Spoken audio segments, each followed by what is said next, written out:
Okay, Algebra 1. This is the key to the last night's homework, which is over, finding x-intercepts for quadratics, specifically in standard form. You guys only do 1 to 13, and just like last time, if you just want to look at the answer key, I'll have the PDF file in Google Classrooms. If you want the explanations, or if you want to see, how I did things, feel free to watch the video. Feel free to skip around. Obviously, these first 6 problems are, very easy. So if you want to skip ahead to the solving ones, you can do that. All right, so we were finding x-intercepts from a graph and finding x-intercepts from standard form. X-intercepts, also called solutions, also called zeros. Use the graphs below to identify the parent zeros of the function. All right, so again, they're just looking for the x-intercepts. They're looking for when is y 0, when does y equal 0. All right, and on a graph, all it is just looking and counting. Okay. So it looks like we got an x-intercept here, and we have an x-intercept here. It's going to be -2 and +3. Again, these first 6 were as simple as that. Where does it cross the x-axis? All right, well, this one's a little tough to see. I mean, it looks like it just crosses once. Remember, there's 3 scenarios. You could cross once, you could cross twice, or you could cross no times. You could have 0 of them. Again, hard to tell. It looks like -3 to me.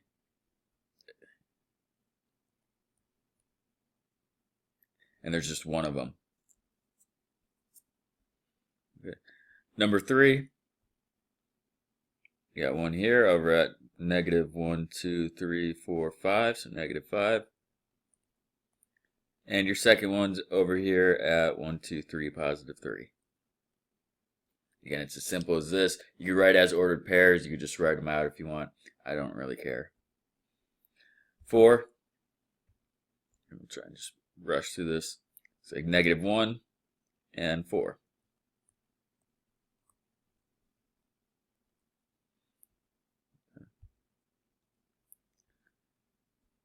Five, let's see, that's -1, 2, 3, 4, -5, and looks like +1.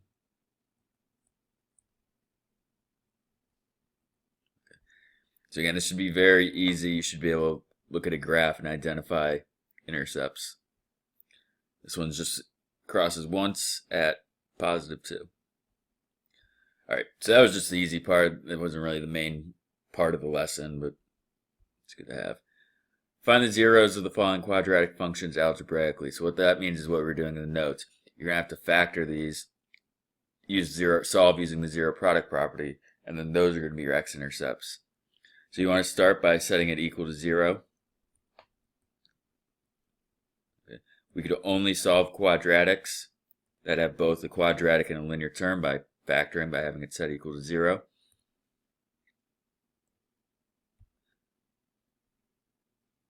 You can only factor a standard form quadratic like that, just to clarify.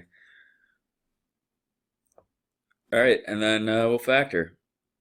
Remember, these are all easy product sum factorings. This should be really quick at this point. What multiplies to -6 and adds to -1? It's going to be -3 and +2. Whoops. Because -3 times 2 is -6, and -3 plus 2 is -1. It's always what multiplies to the last term and adds to the middle term. All right, so then you would use the zero product property. Set x minus 3 equal to 0. Set x plus 2 equal to 0. And solve each one for x. So x equals 3, add 3 to both sides. X equals -2, subtract 2 on both sides.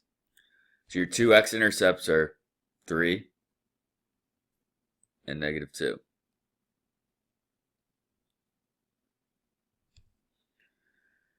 Same thing on the rest of these. Okay, now number 8's a little different because we have a -x². Okay. We always want to factor with a +x² whenever possible. So I think what we should do here is we'll set it equal to 0, but we're also going to factor out that negative sign, which is going to leave us with x² plus 2x minus 15. So all it does is change all the signs of the quadratic. All right. Let's factor that. What multiplies to negative 15 and adds to positive 2? Well, it's going to be positive 5 and negative 3. X plus 5, x minus 3. Now again, you should be used to this from when we're doing the factoring, when we had the factoring unit. The answers to a factoring problem were always the opposite of what you saw. So x plus 5 equals 0, x is going to equal negative 5. And x minus 3 equals 0, x is going to equal positive 3. It's always the opposite. So 3 and negative 5 are your x-intercepts. Okay. The next one, again, there's a 1 in front of x squared. So you could just do product sum.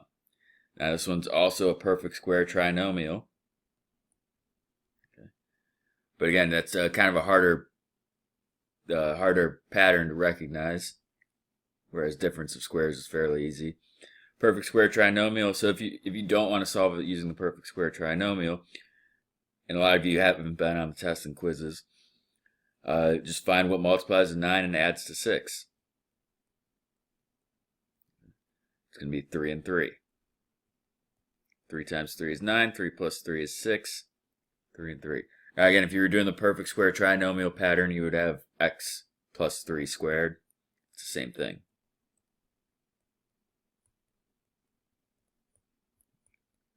Alright, now since they're the same values, we don't have to solve both of the equations because obviously we're going to get the same answer. So what this means is that this equation, or this function, is only going to have one x-intercept. And that x-intercept is going to be at negative 3.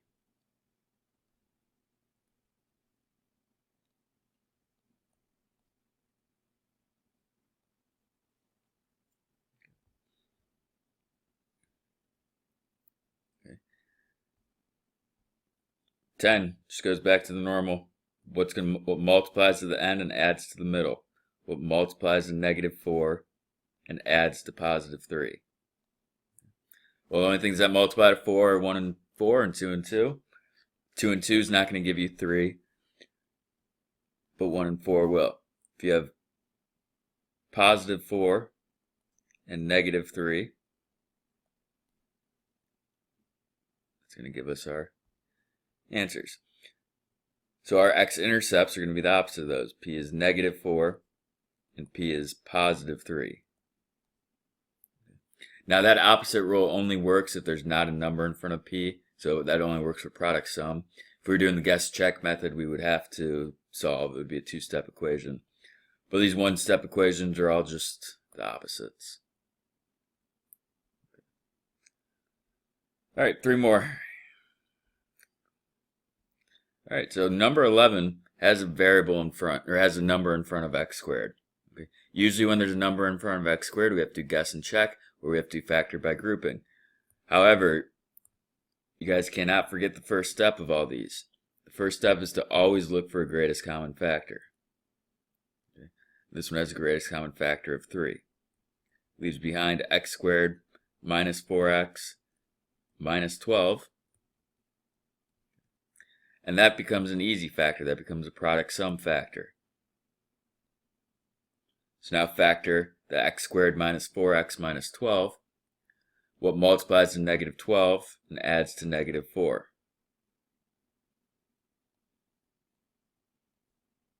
Okay. It's negative 6 and positive 2.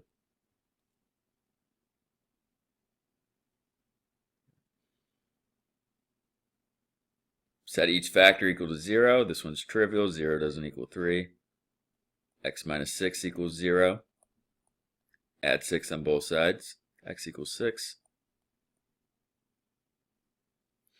X plus 2 equals 0. Subtract 2 on both sides. X equals negative 2.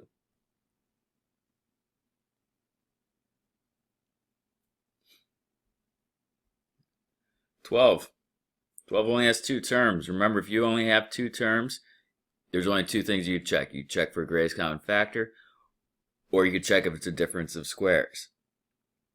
Difference of squares had 3 questions. Is the first term a perfect square? Is the second term a perfect square? And are you subtracting? So that's yes, yes, and yes.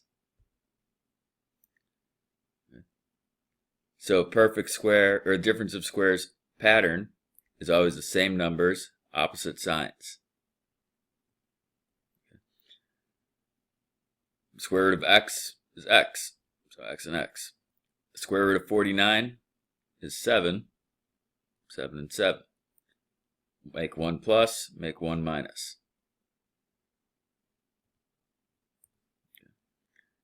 All right. Set each one separately equal to 0. X plus 7 equals 0. X minus 7 equals 0. You're going to have two x-intercepts, one at negative 7 and one at positive 7.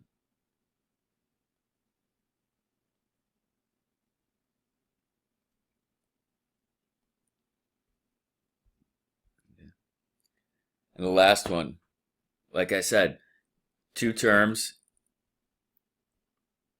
You could check two different options. You could check for a GCF or a difference of squares. Difference of squares, well, either of these are perfect squares. 3 is not a perfect square, 75 is not a perfect square. But they do have a GCF. You could take out a 3. Leaves behind x squared minus 25. So now we still have two terms, but x squared minus 25, that's a difference of squares. So it's the same thing as the one above it.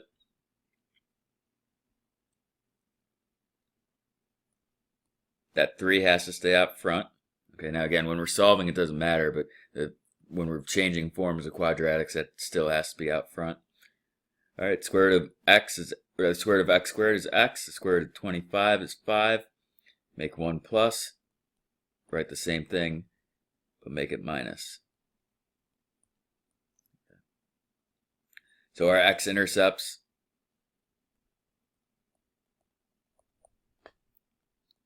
are clearly going to be negative 5 and positive 5.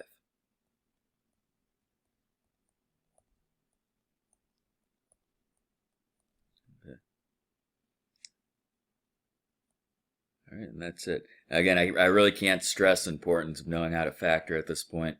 I've been doing it for weeks, and it keeps coming back.